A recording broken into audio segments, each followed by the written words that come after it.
नमस्कार दोस्तों, आज के इस वीडियो में हम बात करेंगे एक क्वेश्चन की जो रिलेटेड होगा इलेक्ट्रिक चार्ज एंड फील्ड से।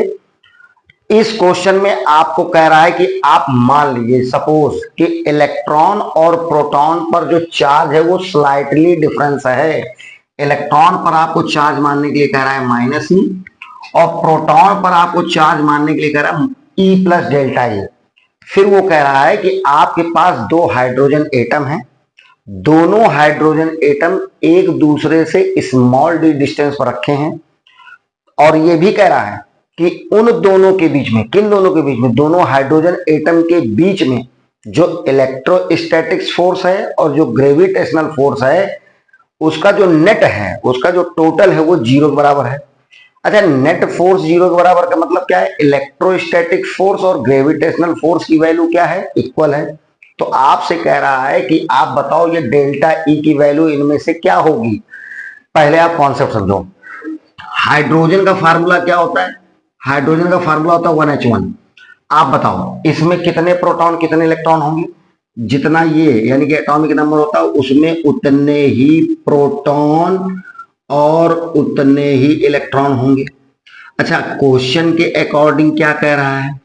क्वेश्चन के अकॉर्डिंग कह रहा है चार्ज, प्रोटॉन पर चार्ज कितना है? प्रोटॉन पर चार्ज है E प्लस डेल्टा E और इलेक्ट्रॉन पर कितना चार्ज है? माइनस का E।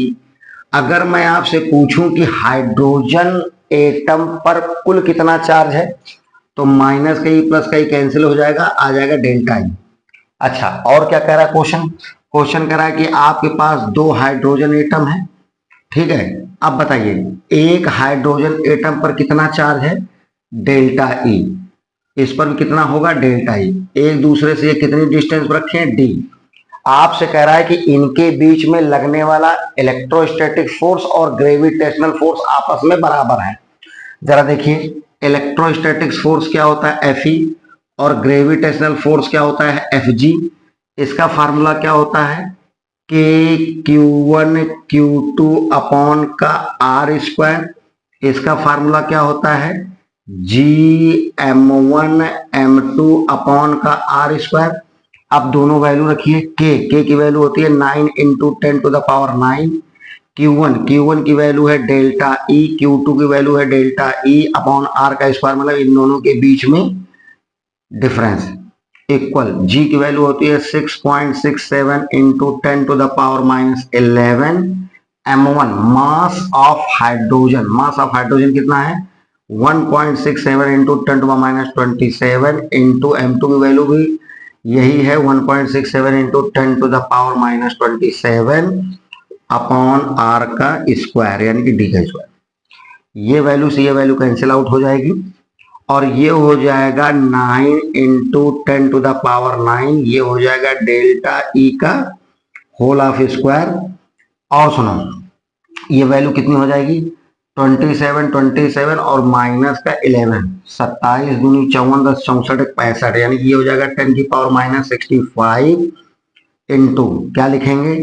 6.67 into 1.67 into 1.67। सही बात है।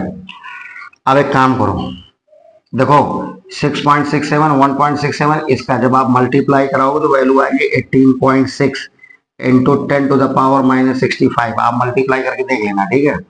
ये आ जाएगा 9 into 10 to the power 9 into delta E का होल ऑफ स्क्वायर, ठीक है। देखो 9 से इसको काट दोगे तो ये लगभग आ जाएगा 2.6 और ये वाला जो 10 की पावर 9 है ये नीचे जाएगा फिर ये ऊपर जाएगा, तो ये पूरी वैल्यू आ जाएगी डेल्टा E का होल ऑफ स्क्वायर इक्वल आ जाएगा 2.6 -65 और ये माइनस का 9, ये हो जाएगा 74, ठीक है।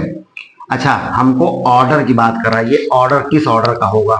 तो ये डिजिट हम हटा दे रहे हैं, मतलब इसको हम 2.6 को हटा दे रहे हैं, तो कितना जाएगा? 10 की पावर -74 और ये स्क्वायर है, उधर जाएगा अंडर रूट हो जाएगा, तो डेल्टा E की वैल्यू कितना होगा?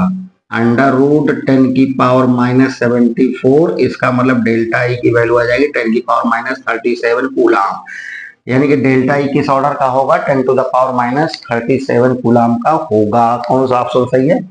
ये